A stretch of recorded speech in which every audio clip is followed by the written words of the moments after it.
Hello everyone. Basically, last টিউটোরিয়ালে আসলে আমরা খুব শর্ট প্রসেসে দেখেছি আসলে আমরা কিভাবে কিওয়ার্ডগুলো শর্ট করতে পারি। বাট এখানে আমি বেসিক্যালি কাজ করছি এবং আমি আপনাদের সাথে কথা বলতেছি। আমাদের আজকে আমরা চেকলিস্ট কিওয়ার্ডটা এখানটা নিয়েছি এবং সেটার থেকে ডাটা শর্ট করছি। আমার হোল এক্সেলে আসলে কি আসলে চেকলিস্ট মিনস আছে সেগুলো আমি ডাটা মেনশন করছি এবং সেটা স্পাইফু এবং কিওয়ার্ড সার্ভারের মাধ্যমে আগের মতোই প্রসেস করছি। আমি একটু আপনাদেরকে রিয়েল টাইম কাজ করে প্র্যাকটিক্যালি দেখাচ্ছি আসলে এগুলো আমরা ম্যানুয়ালি কিভাবে হাউ মাচ কুইকলি শর্ট করতে পারি এবং এক্সেলের ডাটা মিউনিফিকেশন করতে পারি। The main purpose of this, আমাদের যখন অনেকগুলো কিওয়ার্ড চলে আসে তখন সেই কিওয়ার্ডগুলোর মান্থলি সার্চ ভলিউম এবং কেডি ফাইন্ড আউট করতে হয় কম্পিটিটিভ অ্যানালাইসিসের জন্য। এবং সেখান থেকে আমি যেটা করব আজকে আমরা কন্টেন্ট নামে আমাদের এক্সেলের একটা পার্টে আমরা আসলে যে কন্টেন্টগুলো I mean SEO on page checklist এটা দিয়ে আসলে কতগুলা মানুষ আসলে world I mean USA or UK base or যদি আমাদের কোনো পার্টিকুলার নিশ থাকে সেটাতে কতগুলো মানুষ আসলে ফোকাস করছে, আমাকে এটা রিলেটেড আমার ওয়েবসাইট বা কন্টেন্টের জন্য কি কন্টেন্ট প্রিপেয়ার করতে হবে বা সেটার জন্য আমাদের মেইন বেস পারপাসটা কি আসলে আমরা আসলে কন্টেন্ট ফোকাস করব অন পেজ চেকলিস্ট এসইও আমি মুখে বলে দিলাম। বাট এইটা কি টাইপ কিওয়ার্ডের সাথে রিলেটেড, সেটার মান্থলি সার্চ ভলিউমটা কতটুকু, সেটার কেডি কেমন চলছে সেটার বেসিসে লাস্ট টিউটোরিয়াল আমরা দেখেছি। বাট এখান থেকে আমরা কন্টেন্টে এখন যে যাচ্ছি, যেমন চেকলিস্ট নামে আমরা ফ্যাক্টর তুলেছি এবং এখান থেকে চেকলিস্ট রিলেটেড ইনফরমেশনগুলো সব আলাদা একটা এক্সেলে রাখবো। সেটার বেসিক্যালি কেডি এবং মান্থলি সার্চ ভলিউমগুলো আমরা এক জায়গায় করব এবং যেহেতু এটা আমরা কন্টেন্ট পারপাস ইউজ করছি সো এখান থেকে আমরা শর্ট করার পর ওগুলো আমরা মুছে দিব। ঠিক আছে, আমি বেসিক্যালি আপনাদেরকে ইন ডিটেল কাজ করতে করতেই বলতেছি এবং সাথে সাথে আমরা যেটা করব, আপনারা আমার টিউটোরিয়ালটা একটু হবে বাট প্রসেসটা একটু ফলো করেন আমার সাথে সাথে।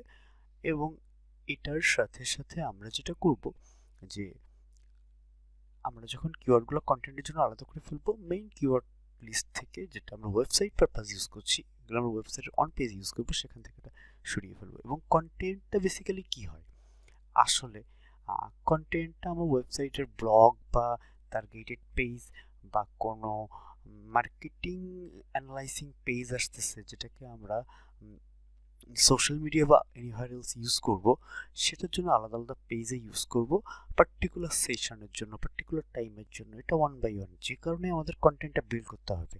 অ্যাকচুয়ালি আমাদের ইউজাররা কি কন্টেন্ট চাইতেছে, কি কিওয়ার্ড লিখতেছে সেই রিলেটেড এবং সেটার জন্যই আমাদেরকে এটা শর্ট করে আলাদা কন্টেন্ট প্যাসেজ নিয়ে আসতে হবে। আপনারা আমার প্রসেসটা দেখেন আমি কিভাবে করছি। This is the manual process. আপনাদেরকে যে আমি ডিলিট করে দিচ্ছি, ঠিক আছে, এটা আমার লাগবে না, ফাইন্ড অল দিচ্ছি। আচ্ছা, চেকলিস্ট নামে আর কিছু আসলে নাই কন্টেন্টের মধ্যে, মেইন পারপাস ছিল এটা। কি হলো, চেকলিস্ট নামে কোনো কিছু আমার এখানটাই নাই, আমি কন্টেন্টের মধ্যে নিয়ে আসছি। ঠিক আছে, চেকলিস্ট নামে খুঁজতেছি যেগুলো আছে এবং এগুলো আমি অন বাই অন দেখতেছি, আমার এখানে চলে আসছে মেইন শিটে। এখানে যেগুলো আছে এখান থেকে আমি মুছে দিচ্ছি। এটা হলো মিউনিফিকেশন, আই মিন আপনি কিওয়ার্ড বাদ দিচ্ছেন। মেইন ফোকাস কিওয়ার্ড থেকে আমি কন্টেন্টে নিয়ে গেছি এবং আমি বাদ দিচ্ছি এবং টোটালটা একটা শিটে কন্টেন্টে রাখতেছি কোন কিওয়ার্ডটার আসলে ইউজার মান্থলি সার্চ ভলিউম বেশি এবং কেডিগুলা কম আমি এগুলা এখানে শর্ট করতেছি। এখন এখানে আপনারা দেখছেন আমি রাখছি, কেডিগুলো আমি রাখিনি। এর পরের পারপাসে আমি যেটা করব, কেডি রিলেটেড কন্টেন্টের মধ্যে আমি পরের শিটে এগুলো অ্যাড করব, সেটা সার্চ ভলিউম এবং কেডি, এবং এগুলো দিয়ে আমি কন্টেন্ট মেক করার ট্রাই করব। এবং কন্টেন্ট মেকিং এর যে ব্যাপারটা থাকে সেটা হলো আমি এটা আসলে it's a round up process, I mean repeated process. So আপনাকে এই ডাটাগুলো রাখতেই হবে, আদারওয়াইজ আপনার ওয়েবসাইট র্যাঙ্ক করবে না। সো কন্টেন্ট খুবই ইম্পর্টেন্ট, এটার জন্যই আসলে একবারেই আমরা কাজ করব, আমরা রিপিটেডলি কাজ করব না। আমরা যখন কিওয়ার্ড অ্যানালাইসিস করব তখন আমরা একবারে কিছু ডাটা ওয়েবসাইটের জন্য রাখবো, কন্টেন্টের জন্য রাখবো। আমি কাজ করছি এবং আপনাদের সাথে বলতেছি আমি এভাবেই প্রসেস করে করে কাজ করছি। এখন একটা কোশ্চেন যদি থাকতে পারে, আমি বেসিক্যালি কিওয়ার্ড সার্ভার ইউজ করছি, কান্ট্রি বেস ফোকাস করছি একটা পার্টিকুলার কান্ট্রিকে, সেখানে আসতেছে এবং এসইও আসলে ইউকে এবং ইউএস বেস ইনফরমেশন দেখাচ্ছে। আপনি যদি কোনো পেইড টুল ইউজ করেন সেটা আরও বেটার পারফরমেন্স পাবেন, বাট আই এম নট আসলে রিলায়েবল অন দ্য পেইড টুল। আমি আসলে ম্যানুয়ালি কাজ করতে একটু পছন্দ করি। ঠিক আছে, এইভাবেই আপনারা ডটা শর্ট করতে হবে। এটা আসলে একটু লেন্দি প্রসেস। আমি আসলে আপনাদেরকে রিয়েল টাইম দেখাচ্ছি। আপনাদের কাছে মনে হতে পারে যে কাজগুলো আসলে আমি কথা বলছি আর করছি, বাট এটা আসলে অ্যাকচুয়ালি এভাবেই আমরা কাজ করি। যেমন চেকলিস্টে মান্থলি সার্চ ভলিউম 320 আছে, আমি অবভিয়াসলি এটা ফলো করবো কন্টেন্ট মেক করার সময়, অবভিয়াসলি 20 ফলো করবো না। ঠিক আছে, এইভাবেই আমি চেকলিস্ট অনুযায়ী কন্টেন্ট রাখবো, মানে কিওয়ার্ডগুলো রাখবো, কন্টেন্টের মধ্যে নিয়ে যাব, পরে এগুলো আমি ম্যানিপুলেশন করব, এখানে আমি ডাটা পরে শিটগুলো রাখবো। এবং এই যে পোর্টালটা আপনাদের কাছে আসছে, এই যে find and replace, control F দিলে আপনাদের আসবে, এখানে আপনারা চেকলিস্ট আপনারা চেকলিস্ট দিবেন এবং এখানে শর্টকাট করে বড় করে দেখবেন। এইভাবে আপনারা হোল প্রসেসে কিওয়ার্ড কন্টেন্ট, কিওয়ার্ড এবং কন্টেন্টের জন্য কিওয়ার্ডটা একবার রেডি করবেন। আদারওয়াইজ কি হবে, আপনি কিওয়ার্ড কালেকশন করছেন, আপনি নিজের ওয়েবসাইটের জন্য হোক বা ক্লায়েন্টের জন্য হোক আপনি কিওয়ার্ড কালেকশন করলেন, কিছুদিন পর আপনার এসইও র্যাঙ্কিংয়ের জন্য কন্টেন্ট ক্রিয়েট করতে হবে। তখন আপনি যদি এগুলো আলাদা একসাথেই করে কন্টেন্টের জন্য রেখে দেন, তখন আপনার নিশ বেসিস এটা ইজি হবে। আমি যেমন এখন বসাচ্ছি যে কোনটার মান্থলি সার্চ ভলিউম কত এবং কোনটার কেডি, আমি কেডিও বসাবো। ঠিক আছে, এভাবে প্রসেস অনুযায়ী লিখতে হবে। এবং এটা বেসিক্যালি যখন আপনি ব্যাকলিঙ্ক করবেন তখন এগুলো আপনার কাজে লাগবে। This is the basic. আমি আসলে এটা আপনাদেরকে কিওয়ার্ড অনুযায়ী on by on step to practically দেখাচ্ছি। আমি সিরিজ টিউটোরিয়ালের সাথে সাথে আপনাদের ফ্রি কোর্স এগুলো আপনি ফলো করতে পারেন, এবং আমি প্রজেক্ট বেস আপনাদের জন্য বেশ কিছু জিনিস নিয়ে আসবো, সেগুলোতে আপনাদের এই বেসিকগুলো খুবই লাগবে।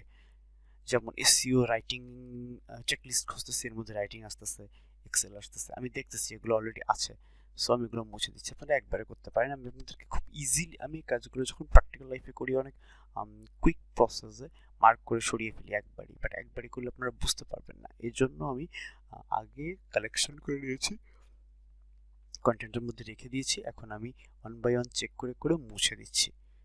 এটাই হলো অ্যাকচুয়ালি কিওয়ার্ড।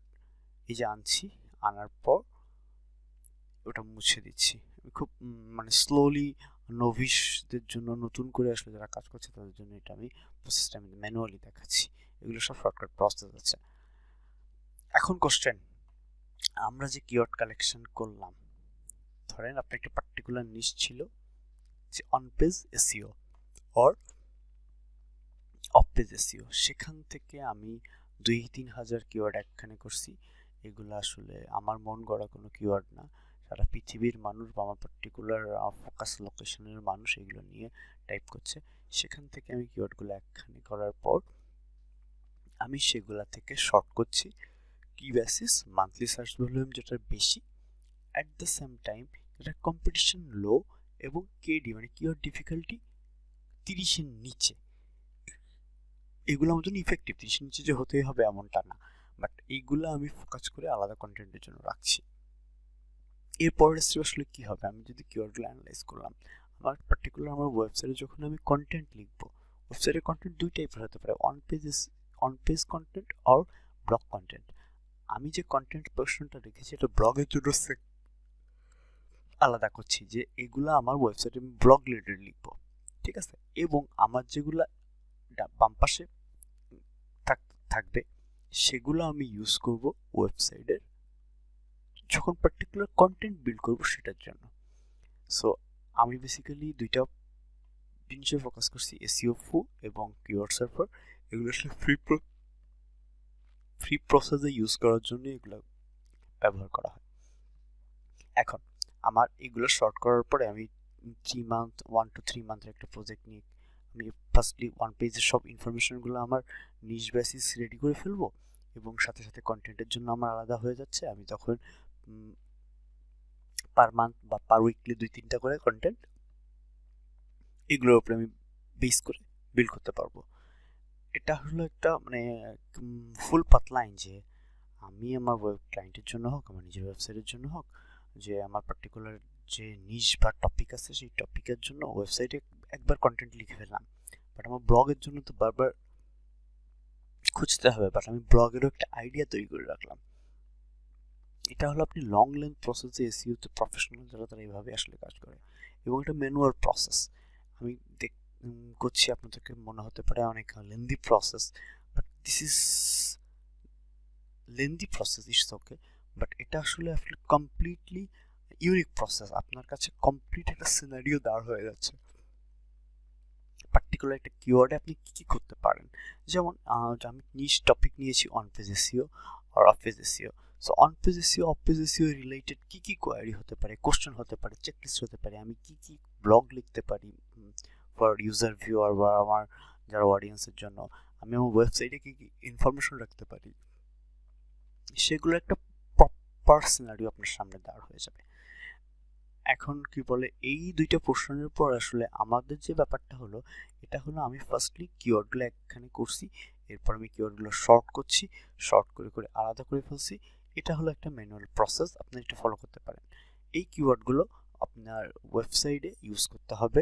আপনি যখন ব্যাকলিঙ্ক করবেন সেই ব্যাকলিঙ্ক ইউজ করবেন, আপনি যখন ব্লগ তৈরি করবেন ব্লগে ইউজ করবেন। বাট আউট অফ নোহায়ার আপনি কি ইউজ করবেন সেগুলোর জন্য যে কিওয়ার্ডগুলো আসলে মান্থলি সার্চ ভলিউম মোটামুটি আছে, আপনি যখন কোনো স্ক্র্যাচ থেকে ওয়েবসাইট তৈরি করবেন তখন কিন্তু আপনাকে এভাবেই তৈরি করতে হবে।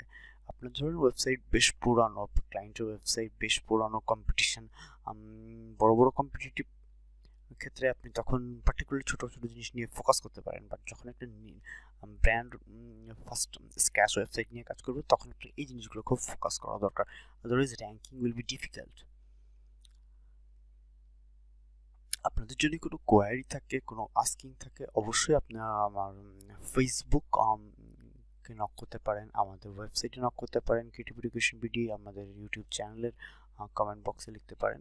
ওকে, and at the same time আমাদের ফেসবুকের চ্যাট অপশনে গিয়ে আর আমাদের ইমেল করতে পারেন আমাদের ওয়েবসাইট যে কোনো কোয়ারি থাকলে।